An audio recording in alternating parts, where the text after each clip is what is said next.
তেলাপোকাও একটা পাখি, দেবও একটা নায়ক। আমি দেবের ভক্তদেরকে স্পষ্ট ভাষায় বলতে চাই, শাকিব খানের সঙ্গে সিনেমার ক্যারিয়ারে দেবের কখনো তুলনা হবে না। ফার্দার আবারও যদি শাকিব খানের সঙ্গে দেবের কোনো তুলনা করেন, তাহলে কিন্তু এর চাইতে ভদ্র ভাষায় আর কথা বলতে পারবো না। এই যে পোস্টটি দেখুন, এখানে দেবের ভক্তরা দাবি করতেছে দেবের সাথে নাকি শাকিব খানের তুলনায় আসে না, কারণ শাকিব খানের ক্যারিয়ারে নাকি দু একটি সিনেমা ব্যবসা করেছে কিনা এটাই সন্দেহ। দেব একজন নায়ক যিনি তার ক্যারিয়ারে 50টি এখনও পর্যন্ত সিনেমা করতে পারে নাই, আর শাকিব খান করেছে 250+ সিনেমা। সেখানে তারা আসে শাকিব খানের সঙ্গে তার পরিসংখ্যান করতে। কিভাবে রে ভাই? দেব সে তো ভালো করে বাংলাটাই বলতে পারে না, সে ভালো করে কথাই বলতে পারে না, সে তো তুতলায় তুতলায়। সে কিনা আবার শাকিব খানের সঙ্গে কম্পেয়ারে আসে। কিভাবে রে ভাই? তোরা কলকাতার মানুষ, 3য় শ্রেণীর নাগরিক, তোরা কী যে করিস! মানে তোদের আসলে কারোর সাথে তুলনা করতে গেলে স্টাডি করা উচিত। কার সাথে তুলনা করতেছি? This is megastar Shakib Khan. এই শাকিব খানের সঙ্গে তুলনা করতে গেলে না লেভেলে আসতে হবে। শাকিব খান হাওয়ায় পড়ে 300 কাছাকাছি সিনেমা করে নাই, আর তোদের দেবের 100 সিনেমা করতে ফেটে যাবে। কেরিয়ার তো একেবারে শেষ পর্যায়ে রয়েছে।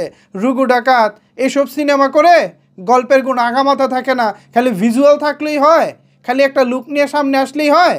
গল্প, রুগু ডাকাতের এটা গল্প, এটা কোনো সিনেমা হলো? দেব কি দেখে সিনেমা করে এখন দেবই সেটা ভালো জানে। তবে দেব যেভাবে শুরু করেছে তার আসলে আকাশ থেকে মাটিতে পড়তে খুব একটা সময় লাগবে না। অবশ্য এতে আমাদেরও কিছু যায় আসে না, সে মাটিতে পড়ুক না আকাশে থাকুক, এটা তার ব্যাপার। তেলাপোকাও পাখি, দেবও একটা নায়ক। আমরা দেবের সাথে শাকিব খানের কখনো কম্পেয়ারই করতে চাই না, কিন্তু দেব যদি ভালো কিছু করার ট্রাই করে আমরা অবশ্যই সেটাকে অ্যাপ্রিসিয়েট করব। এ কারণে মাঝে মধ্যে শাকিব খানের সঙ্গে তার ভালো কাজের অ্যাপ্রিসিয়েট করি, আমি নিজেও করি। আমি মাঝে মধ্যে বিভিন্ন কন্টেন্টে বলি দেবের কাছ থেকে শাকিব খানের এটা দেখা উচিত বা এটা শেখা উচিত, কিন্তু তার মানে এই না সিনেমার ক্যারিয়ারে শাকিব খানের সঙ্গে দেবের তুলনা হবে। দেব এই বয়সে এসেও তিনি যে চেষ্টাটা করতেছে এটার অ্যাপ্রিসিয়েট আমি করব, সবসময় করব, কিন্তু তার মানে এই নয় দেব যেখানে 60-এর কাছাকাছি সিনেমা করতে পারছে কিনা আমি জানি না, শাকিব খান সেখানে করেছেন প্রায় 250+ সিনেমা। সো তার সাথে না শাকিব খানের তুলনাটা কোনোভাবে আসে না। শাকিব খান কোথায় আর দেব কোথায়? শাকিব খানের চলচ্চিত্র ক্যারিয়ার হচ্ছে 26 বছরের চলচ্চিত্র ক্যারিয়ার, আর সেখানে দেব কিছুদিন আগে পূরণ করলো মাত্র 20 বছর। তাও 20 বছরের ক্যারিয়ারে 60 থেকে 70টি সিনেমা, 70 না 60 হবে বা তারও কম হতে পারে, এর বেশি সিনেমা দেব করে নাই।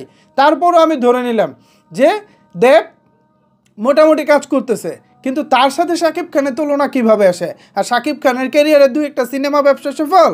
হারে বেটারা, আগে শাকিব খানকে নিয়ে স্টাডি কর। শাকিব খানকে, তার ক্যারিয়ার কেমন, তার ইন্ডাস্ট্রি কি, এগুলো আগে স্টাডি কর, তারপর কথা বলতে আসিস বোকাচন্দ্ররা।